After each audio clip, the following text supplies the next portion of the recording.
Hey guys, Dr. Morse, Injury Experts. Tons of injuries this week. We are heading into week 10. Tonight is the Thursday night game between the Vegas Raiders and the Denver Broncos. So starting with the quarterbacks, we have obviously Jaden Daniels. Good news, he did not suffer any fractures or significant ligament tears, which means he suffered a pure dislocation, and there's a possibility he could potentially return in 3 to 5 weeks. Now, I'm not sure if they're going to allow him to return, but it's technically possible. CJ Stroud has been ruled out with a acute concussion, and we will see Davis Mills likely hyper-target Nico Collins. Baker Mayfield banged up a little bit with a knee and oblique, but he'll be okay. Joe Flacco is on a bye. Sam Darnold will be fine with his chest. Michael Penix is probably closer to 100% for his knee. Tyrod Taylor is technically eligible to return, although we don't know. I'm assuming it's going to be the Justin Fields show.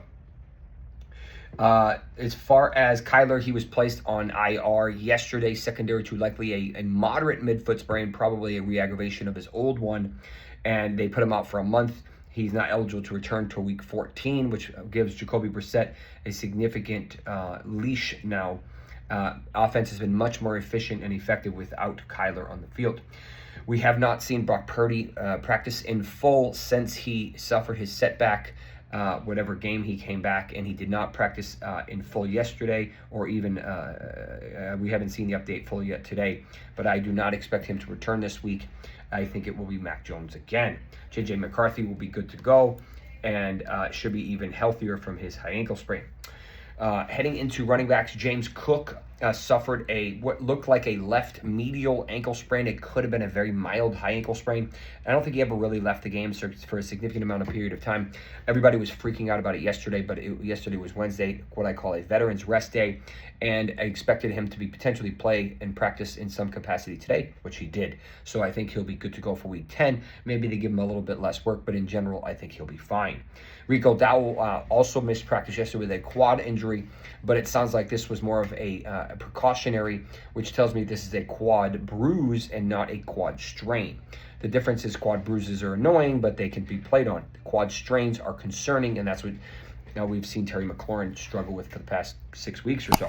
No concerns for Rico Dowell in week 10. Aaron Jones Jr.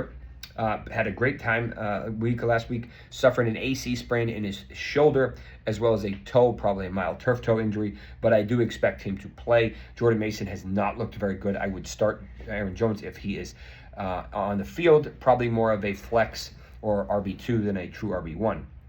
Bill, a.k.a. Ja'Cory Krosky-Moret, has really struggled as of late. He suffered a tooth injury, maybe probably a toothache or an injury where he had to have a tooth taken out, but no concerns. He'll be fine for week 10.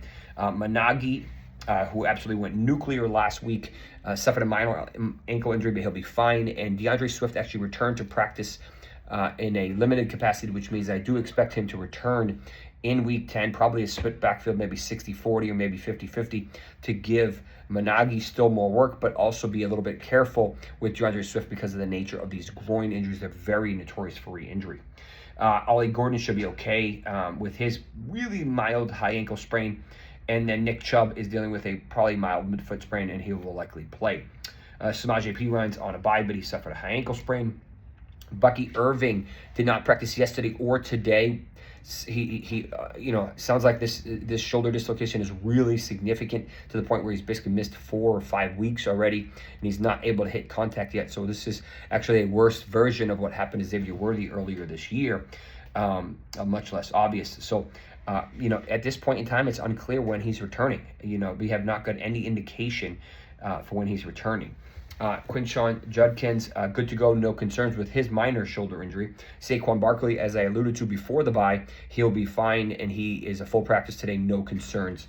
He got perfect time for the bye to come in with his groin strain. Isaiah Pacheco potentially returning after the bye.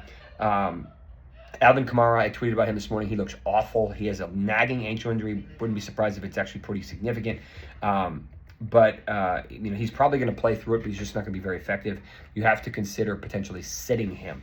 Ramondre Stevenson, another DNP with his toe injury, probably a decent turf toe, which tells me that he's probably going to be out again this week, and it's going to be a combination of Travion Henderson and Terrell Jennings against the Bucs. Pollard, Hunt, and Brashad Smith are on a bye. Roschon Johnson probably going to return as the third running back with his back injury. Heading into wide receivers, Puka Nacua suffered a chest and probably cartilage injury where he landed on the ball and then someone landed on him. These are more painful than concerning. He'll be fine for week 10, no concerns. Brian Thomas Jr. suffered, a left high ankle sprain. I think there's a very good chance he misses this week, back-to-back DNPs. If he practices tomorrow, maybe he can play, but I don't trust him regardless. They just traded for Jacoby Myers. They still have Parker Washington, and Diami Brown will be back from his concussion. Jalen Waddle suffered a mild midfoot sprain, maybe a bruise. He's fine. He has pretty much played through pretty much everything. Michael Pittman with a glute strain. He'll play through this. Maybe a little bit limited, but I think he'll be fine. Matthew Golden with an AC sprain. Don't really trust him, but he'll probably be on the field. Kayshon Boutte, I expect to miss this game with an acute hamstring strain. That could potentially help Kyle Williams, who I was really high on coming into the season, but the Patriots don't give them a lot of love. Torrey Horton, whose value dropped this week, secondary to the fact that they traded for Shaheed. Mild groin injury, but he'll be okay. Isaiah Bond, probably not relevant, but dealing with a foot injury, probably going to miss. Braxton Berrios and Jake Bobo, also not really relevant. I think Berrios will be fine. Bobo is probably going to miss with a calf. Cedric Tillman's going to return with his hamstring strain for the Cleveland Browns. Terry McLaurin's probably going to miss another 2 to 3 weeks with his re-aggravation of his quad strain. A.J. Brown will be good to go with his hamstring strain, no concerns. Drake London will be even healthier than after his monster performance last week. Garrett Wilson probably going to return this week with his knee injury, and yes, you can start him. Ricky Pearsall, do not trust him. Do not think he's returning this week. He still hasn't been able to go. My suspicion is he actually re-aggravated his PCL sprain and has just not been able to clear it. He might. I'm not sure if he returns this year, just given the way it's looked. Chris Godwin, again, out this week with a significant re-injury, re-aggravation of that left ankle fracture dislocation from last year. So still struggling with that.